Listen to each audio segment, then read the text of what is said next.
السلام عليكم. غنقدموا الفيديو رقم 4 في سلسلة دروس الهندسة الفضائية بعنوان الفيلكا. بالنسبة للفيلكا عندنا فيها 3 ديال المحاور اللي نشوف في هذا الفيديو، هما العناوين ديالهم: معادلة ديكارتية لفيلكا معرفة بمركز وشعاع، ومعادلة ديكارتية لفيلكا معرفة بأحد أقطارها، وآخر فقرة غادي ندير فيها تحديد مركز وشعاع فيلكا. نبداو بالفقرة الأولى: معادلة ديكارتية لفيلكا معرفة بمركز وشعاع. الفيلكا اس التي مركزها أوميغا ذات الإحداثيات A B C وشعاع و R هي مجموعة النقط M من الفضاء، بحيث المسافة أوميغا M تساوي R. المركز أوميغا والشعاع R هما اللي كيمثلوا العناصر المميزة للفيلكا S، وكل نقطة M، بمعنى إلا كانت عندي شي نقطة M تنتمي إلى S، دونك سيكافي أن المسافة أوميغا M تساوي R. دونك هادشي دابا اللي غنخرجو من هذا التعريف، وغادي نحاولو نوظفوه باش نخرجو معادلة ديكارتية للفيلكا S. دونك لتكون M، ديما كنبداو ب M ذات الإحداثيات X Y Z، نقطة من الفضاء. هذا دينا نلقاو معادلة ديال الفيلكا S، بمعنى نشوف إلا كانت عندي M نقطة من الفيلكا S، أنا نعتبر S فيلكا مركزها أوميغا ذات الإحداثيات A B C وشعاعها R. دونك M نقطة من الفيلكا S، هذا سيكافي أن المركز ديال ديك الفيلكا أوميغا غيبعد على هذيك النقطة M بواحد المسافة اللي هي الشعاع ديال الفيلكا. هذا سيكافي أن المسافة بين نقطتين كنعرفو نعبرو ليها بالقاعدة جذر مربع الأفصول ديال إكس ديال إم هو إكس ناقص الأفصول ديال أوميغا هو أ الكل سي 2 زائد الأرتوب ديال إم هو إيكغيك ناقص الأرتوب ديال أوميغا هو بي كل سي 2 زائد الأنسوب ديال إم اللي هو زد ناقص الأنسوب ديال أوميغا اللي هو سي الكل سي 2 يساوي R. دونك هنا وظفت غير حساب المسافة بين نقطتين تحديديا. دونك هذا سيكافي أن، دونك غنرفع الأكاري في كلا الأطراف باش نلقى إكس ناقص أ كل سي 2 زائد إيكغيك ناقص بي كل سي 2 زائد زد ناقص سي الكل سي 2 يساوي R أكاري. دونك هذه المعادلة، دونك هذه هي اللي كتسمى معادلة الفيلكا اس التي مركزها شكون؟ أوميغا ذات الإحداثيات A B C والشعاع ديالها هو R. ولا كتلاحظوا مزيان هنا الإحداثيات ديال أوميغا هما A و B و C، هادوك الإحداثيات اللي عندي هنا هما اللي كيبانو عندي في هاد المعادلة الديكارتية، هي A هي B هي C، بشرط هاد A و B و C ديما كيكون هنا ناقص. وهنا هاد R هذا شكون هو؟ هاد R هو الشعاع. إذا حنا باش نعطيو المعادلة ديال الفيلكا راه بسيط، بلاصة ما ندير هاد المراحل كاملين راه نقدر نعممها بهاد الصيغة هادي غير بمعرفة A و B و C، بمعرفة المركز ديال الفيلكا وبمعرفة كذلك الشعاع، نقدر نعطي مباشرة المعادلة ديال الفيلكا على الشكل التالي. دونك راه هي اللي كتبت لكم هنا.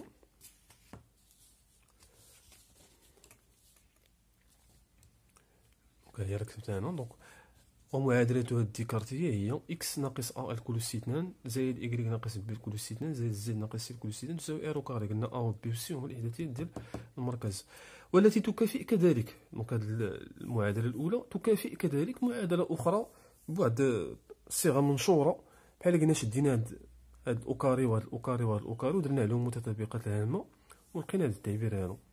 بمعنى هو إلا طلب منك اعطي معادلة ديكارتية ديال الفيلكا، سواء عطيتيها بالصيغة الأولى ولا عطيتيها بالصيغة الثانية راه كيبقى جواب صحيح. نشوفو مثال واحد لنحدد معادلة ديكارتية للفيلكا اس التي مركزها أوميغا إحداثيات ذات الإحداثيات 1 0 ناقص 2 وشعاعها 3. دونك هنا فيلكا معرفة بمركز وشعاع، معطيين لينا المركز ومعطيين لينا الشعاع، دونك اوتوماتيكمون غنستعمل المعادله ديكارتي اللي عطينا في الصيغه الاولى. غنديرو اكس ناقص الافصول هو واحد ديال اوميغا، زائد إيكغيك ناقص الأرتوب ديال أوميغا هنا هو زيرو الكل سي 2، زائد زد ناقص الأنسوب ديال أوميغا هو ناقص 2 الكل سي 2 يساوي الشعاع ها هو ار أو كاري، بمعنى الشعاع هو 3، بمعنى كتبنا 3 أس 2. نقدرو نزيدو نبسطوها أكتر، دابا هنا شرحناها يعني كتطبيق مباشر، نقدرو نزيدو نكملو عليها باش في الأخير نلقاو إكس ناقص 1 الكل سي 2 إكس ناقص 1 الكل أس 2 زائد هاد إيكغيك ناقص 0 راه هي نيت إيكغيك، دوك نكتب هنا إيكغيك أس 2 زائد زد ناقص جوج هي زائد 2 الكل أس 2 يساوي 3 أو كاري اللي هي 90. دونك في الأخير هادي هي المعادلة الديكارتية ديال هاديك الفلكة اللي بغا نحددو لها المعادلة ديالها. نمرو إلى المثال رقم 2. لنحدد معادلة الفلكة S التي مركزها أوميغا ناقص 2 1 0 وتمر من النقطة B ذات الإحداثية 3 2 1. إذا هنا العناصر المميزة معطي لينا المركز هو كنعرفوه، ولكن الشعاع ما معطيش بطريقة مباشرة، دونك خص ضروري نعرفو شكون هو الشعاع باش نستعمل هاد القاعدة اللي عندي هنا. ضروري خصني نكون عارف الشعاع. دونك الشعاع منين نجيبو من هاد الموضوع اللي هو أن الفلكة S تمر من النقطة B، أو B هي نقطة تنتمي إلى الفلكة، B هي نقطة تنتمي إلى الفلكة. دونك لدينا شعاع الفلكة S هو، دونك الشعاع هو الأول أنا هو اللي كيهمني دابا، هو اللي خاصني، دونك غنقول هنا R يساوي، بما أن B تنتمي إلى الفلكة لأن قالك تمر من النقطة B بمعنى B تنتمي إلى S، بما أن B تنتمي إلى S إذن الشعاع هو المسافة أوميغا B. دونك الشعاع هو أوميغا B. باش بقى لينا نحسبو المسافة بين نقطتين، وهذا الشيء راه كنا شفناه في الأجزاء السابقة، هي جذر مربع. نكتب كاع القاعدة هنا ماشي مشكل، إكس بي ناقص إكس أوميغا الكل أس 2 زائد إيكغيك بي ناقص إيكغيك أوميغا الكل أس 2 زائد زد بي ناقص زد أوميغا كل أس 2. تقدر تحسب بطريقة مباشرة. حنا كتبنا القاعدة اللي مازال باقي عنده إشكال في التطبيق ديال هاد حساب المسافة. دونك غنديرو جذر مربع، من بعد جذر مربع ونعوضو القيم ديال الإحداثيات. دونك إكس بي هو 3 ناقص إكس أوميغا هي ناقص 2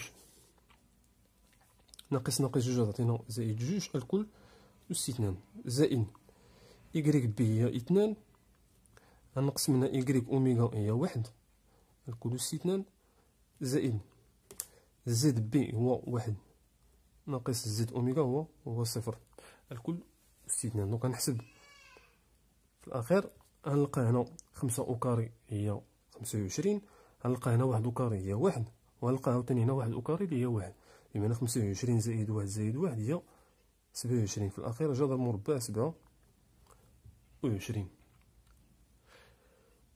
إلا بسطناها شوية غنلقاو هي دونك هي 3 جذر مربع 3، دونك 9 في 3 27، دونك 3 جذر 3 مزيان. دونك هاد الشعاع ولينا كنعرفوه، ها هو الشعاع ولينا كنعرفوه، وبالتالي دابا هنا يلاه نقدروا نعطيو المعادله ديال الفلكه. دابا ولينا كنعرفو الشعاع وديجا عندنا المركز، دونك غنجي نكتبها نكمل عليها. وبالتالي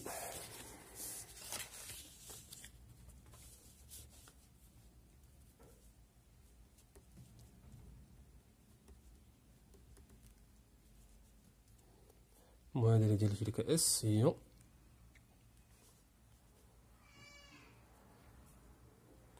إكس ناقص، دونك شكون هو المركز هنا؟ المركز هو أوميغا هو،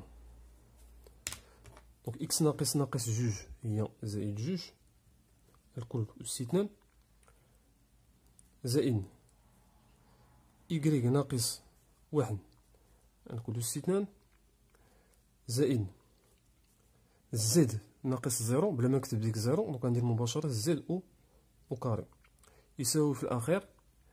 دير بالنا عفوا مع الزربة الأغلبية كيسمى كيدير إير او كاري، كيديرو إير.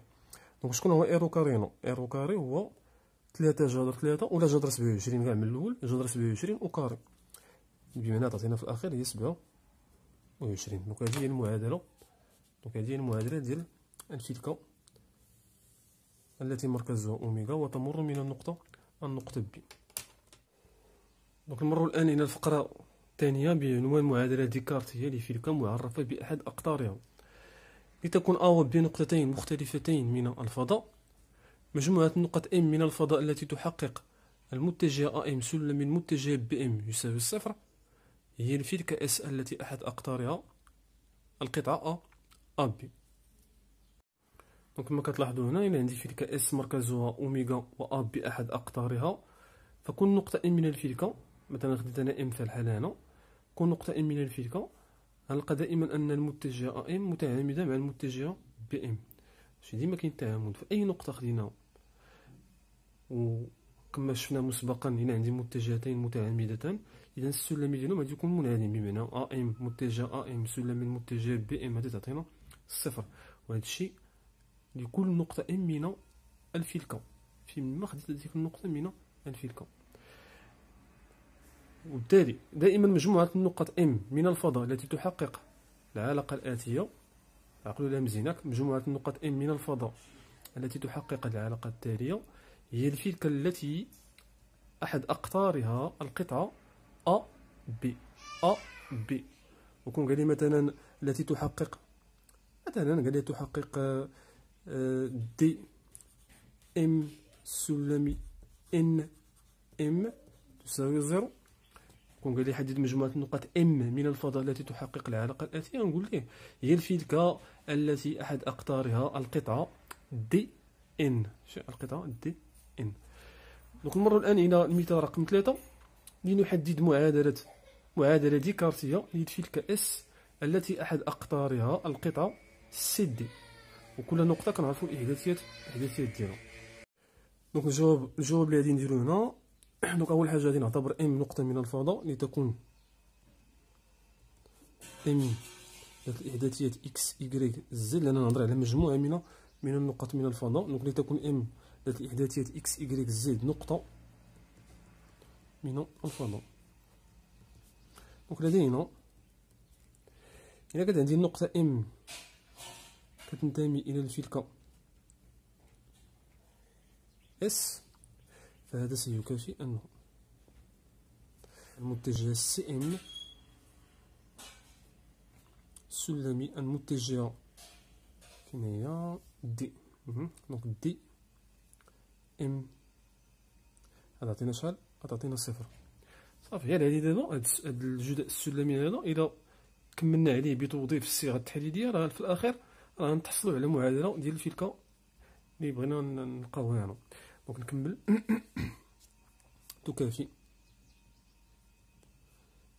دونك نعطي الإحداثيات ديال المتجه سي ام، ديما ام هنا الإحداثيات قلنا هي اكس إيكغيك زد، بمعنى أنا غادي ندير اكس ناقص إيكغيك ناقص زد ناقص، وندير الإحداثيات ديال السي. يلاه الإحداثيات ديال السي هما زيرو واحد جوج، دونك ناقص زيرو ناقص واحد ناقص جوج سلمي المتجه دي ام. غنعاود ندير عاوتاني اكس ناقص إيكغيك ناقص زد ناقص، وندير دابا الإحداثيات ديال النقطة دي هنا الإحداثيات ديالها هما ناقص واحد، بمعنى ندير ناقص واحد هي زائد واحد، إيكغيك ناقص زيرو زد ناقص واحد. دونك ديما هاد السلمي، دونك هادا عوضتو بالإحداثيات ديالها، هادي عوضتها بالإحداثيات ديالها، دونك هاد السلمي ديما خصو يعطينا صفر. يلا الصيغة التحليلية، دونك هادشي سيكافي، دونك الأفصول بمعنى إكس ناقص زيرو هي إكس عامل إكس زائد واحد، زائد الأرتوب في الأرتوب إيكغيك ناقص زيرو هي إيكغيك، بمعنى إيكغيك عامل إيكغيك ناقص واحد، زائد زد ناقص جوج عامل زد ناقص واحد. وهادشي دائما خصو يعطينا. دابا هنا شنو درت دابا؟ هذا هادشي دابا درت هنا هو الصيغه التحليليه. حسبت بها دابا هاد السلمي هذا، دونك الصيغه التحليليه، وديما هادشي خصو يساوي ليا زيرو. تكافئ. نحاول نبدا هنا باش تبقى لي البلاصه. اكس في اكس اكس كاري زائد اكس واحد اكس زائد إيكغيك كاري زائد إيكغيك في ناقص واحد يعني ناقص إيكغيك النشر ديال الأخرى زد كاري ناقص زد ناقص جوج زد أخرى إلا نشرتيها تعطيك ناقص تلاتة زد ناقص جوج في ناقص واحد هي زائد اثنان تساوي زيرو. كنكمل شتي كنحاول نرتبهم بحال هكا. إكس كاري إيكغيك كاري زد كاري عاد دوك التعبير اللي فيهم إكس و إيكغيك و زد عاد هادوك الأعداد الثابتة. دونك داكشي اللي غادي ندير هنا وكنحاول نرتبهم. إكس كاري إيكغيك كاري زائد زد كاري غيبقى لي إكس ناقص إيكغيك ناقص تلاتة زد والأعداد الثابتة هو جوج، دونك غيبقى جوج هنا بوحدو تساوي زيرو. دونك هاد المعادلة هي شكون؟ هي المعادلة الديكارتية ديال الفيل كأس. دونك نقدر ندير هنا اس جوج النقط ونكضري ليه الجواب ديالي. الآن نمر إلى الفقرة 3 بعنوان تحديد مركز وشعاع الفيلكا. مثال رقم 1: لنحدد مركز وشعاع الفيلكا اس التي أحد أقطارها القطعة أ بي، بحيث أ إحداثيتها صفر ناقص تلاتة واحد و بي جوج ناقص واحد ناقص واحد. إذا في هاد الحالة هادي فاش كيعطيك فيلكا معرفة بقطر أو بأحد أقطارها كتكون طريقة سهلة. هنا كنجي كنقول ليه أن مركز الفيلكا اس هو منتصف القطعة أ بي، بمعنى المركز دائما هو المنتصف ديال داك القطر اللي عطاك أ بي. إذن مباشرة نحدد الإحداثيات ديالها بما أنها هي المنتصف. بالنسبة للإحداثيات ديال المنتصف كنديرو الأفصول ديال أ زائد الأفصول ديال بي الكل على اثنان، ونفس الطريقة بالنسبة للأرتوب ونفس الطريقة بالنسبة للأنسوب. دونك كنديرها بطريقة مباشرة. الأفصول زائد الأفصول هي زيرو زائد جوج جوج مقسومة على جوج هي واحد. الأرتوب ديال أ هو ناقص تلاتة، غنزيد ليه الأرتوب ديال بي هي ناقص ربعة وغنقسم عاوتاني على جوج، هنا هي ناقص اثنان. الأنسوب ديال أ واحد، غنزيد ليه الأنسوب ديال بي هو ناقص واحد هو زيرو ونقسمها على جوج، عطيتنا في الأخير ديما هو صفر. وشعاعها دونك هو المركز لقيناه، وشعاعها هو R يساوي أ بي على جوج. هي تساوي بالنسبة للمسافة أ بي هنا ضروري خصنا نحسبوها مباشرة هنا ونقسمو على جوج. دونك ندير واحد على جوج جذر مربع، كنحسب بطريقة مباشرة. دونك المسافة أ بي قلنا غنديرو إكس بي ناقص إكس أ الكل أس اثنان، جوج ناقص زيرو جوج أس اثنان هي ربعة، زائد ناقص واحد ناقص تلاتة هي ناقص واحد زائد تلاتة اللي هي جوج أس اثنان عاوتاني هي ربعة، زائد ناقص واحد هي ناقص جوج الكل أس اثنان هي ربعة. في الأخير غنلقى ربعة زائد ربعة زائد ربعة هي طناش، جذر طناش هي جوج جذر تلاتة على هاد جوج هادي اللي عندي هنا، واخا نكتبها أنا بشوية، جوج جذر تلاتة على جوج اللي غتساوي في الأخير جذر مربع تلاتة. مثال رقم جوج: لنحدد مركز وشعاع الفيلكا اس التي معادلتها الديكارتية كالآتي. دونك مثال جوج مختلف على المثال رقم واحد. في الأول كان عندنا فيلكا معرفة بأحد أقطارها، الآن عندنا فيلكا معرفة بمعادلة ديكارتية. والفكرة ديال الجواب ديال هذا المثال جوج كاينة في هنا، كاينة في هذا الأول. هذا الفكرة ديالو شنو هو؟ أنه كيحاول يعطيك هاد المعادلة ديال الفيلكا على هاد الشكل اللي نفس الصيغة رقم جوج، يعني كيعطيها لك منشورة، وانت كتحاول أنك دير واحد الباساج من الصيغة رقم جوج للصيغة رقم واحد، بمعنى خص تلقى أن هذا التعبير اللي عطاك، هاد المعادلة اللي عطاك تكافئ واحد المعادلة على هاد الشكل اللي هو هذا. اون فوا كنلقاو هذا الشكل هذا اللي عندي هنا، كندير الاستنتاج، كنقول لي اذا راه اوميغا راه الاحداثيات ديالها هما شتيها هاد ا بي سي، والشعاع ديالها ار. رد البال هاد العدد اللي كيكون هنا هو ار او كاري، دونك الشعاع حنا بغينا هو ار. كيفاش ندوز من ار او كاري ل ار؟ دونك غادي ندير جذر مربع، بمعنى هاد العدد اللي كنلقاه هنا كندير ليه الجذر وكنلقى به الشعاع. على العموم الفكره هو انني خصني ندوز من الصيغه جوج للصيغه رقم واحد.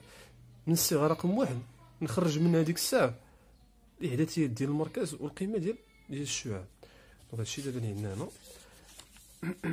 دونك اكس او كاري زائد إيكغيك او كاري زائد زد او كاري تساوي واحد. هذه بسيطه نوعا ما. علاش؟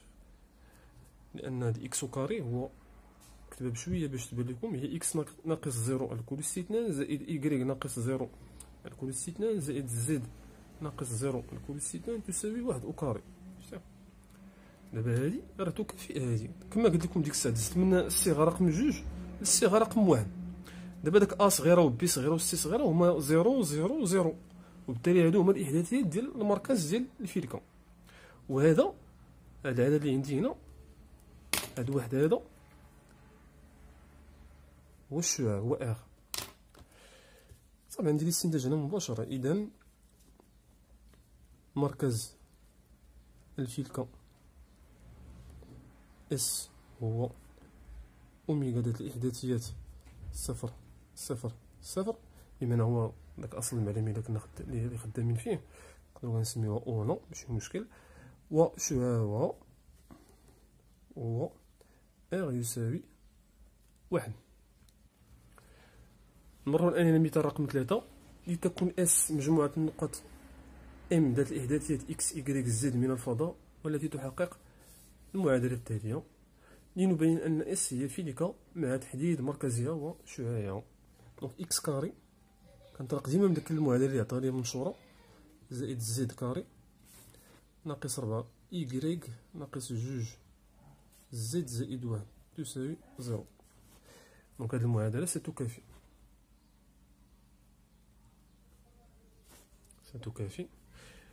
دونك اذا مشيتي مع المراحل هادي نعطيك، راه ما عمرك ما غتلقى مشكل في هادي، لان هاد السؤال ديالها هي يعطي ديما كنلقاوه في الامتحانات وفي التمارين. دونك اول حاجه غادي نحاول ندير التعبير ديال اكس كاري.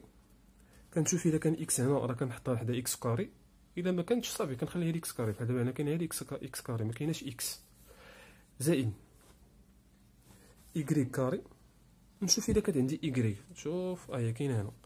دونك غندير حداها ناقص 4 إيكغيك بحال قلت لك هنا كنرتبهم، كنخلي التعبير ديال اكس زائد التعبير ديال إيكغيك زائد التعبير ديال زد. ندوزو دابا للزد كاري. الزد كاري غنشوفو ولا عندي شي تعبير فيه الزد، هو كاين هنا. دونك غندير هنا ناقص جوج زد تساوي. الا لاحظتوا دابا هنا درت التعبير ديال اكس زائد التعبير اللي فيه إيكغيك هو زائد التعبير اللي فيه الزد هو.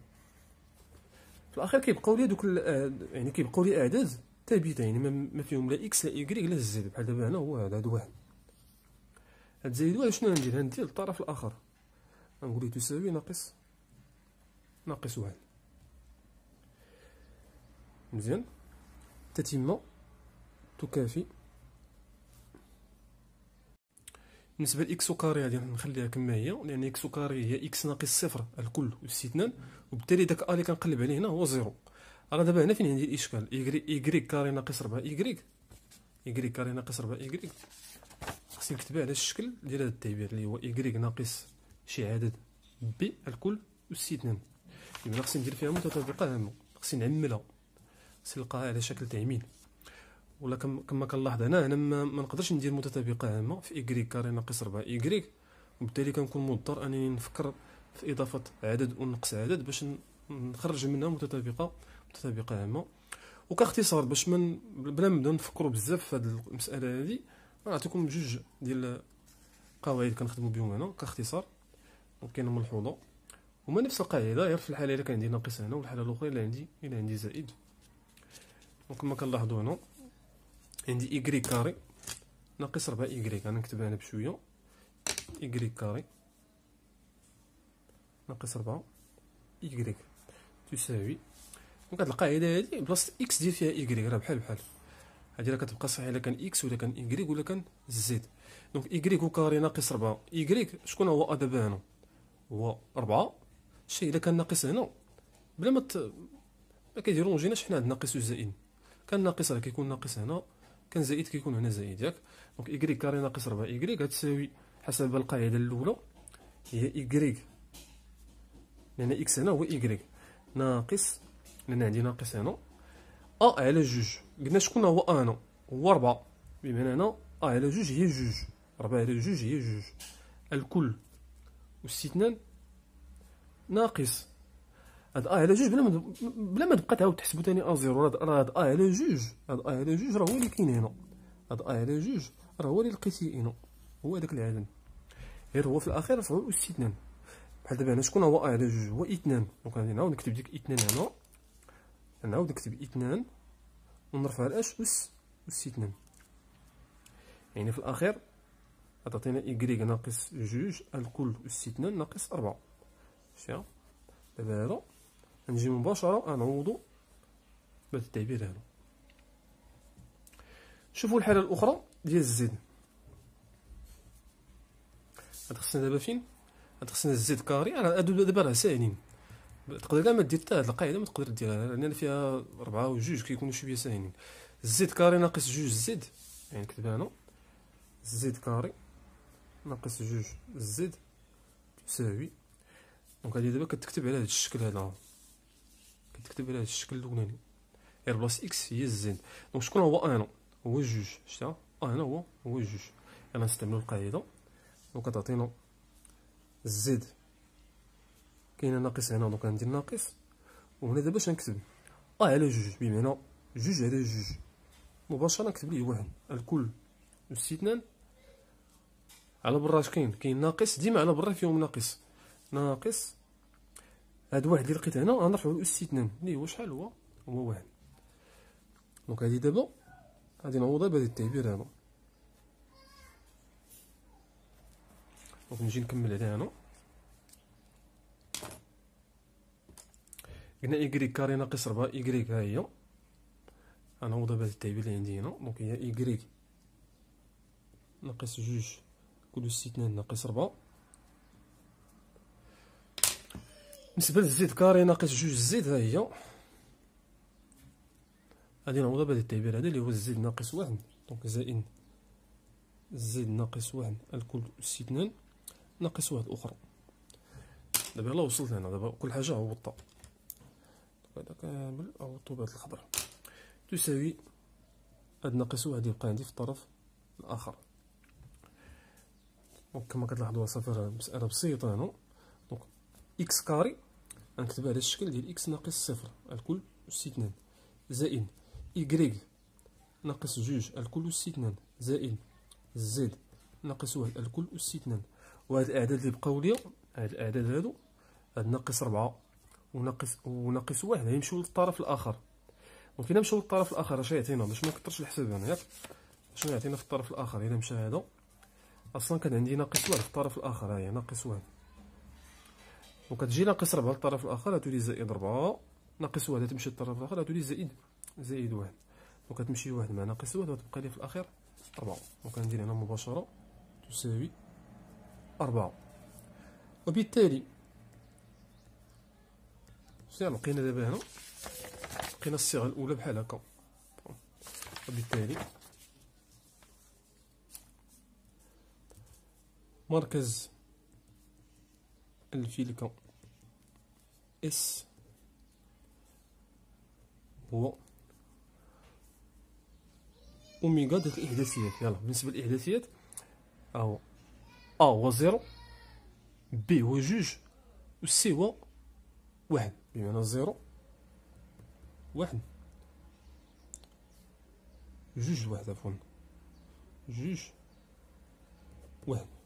واش هو ار يساوي، باش مبقاوش تلفو عافاكم ياك، ديما ار غيساوي لي الجذر المربع ديال هاد العدد اللي عندي هنا، بمعنى عطينا جذر 4 اللي هي الشرط الأخير هي 2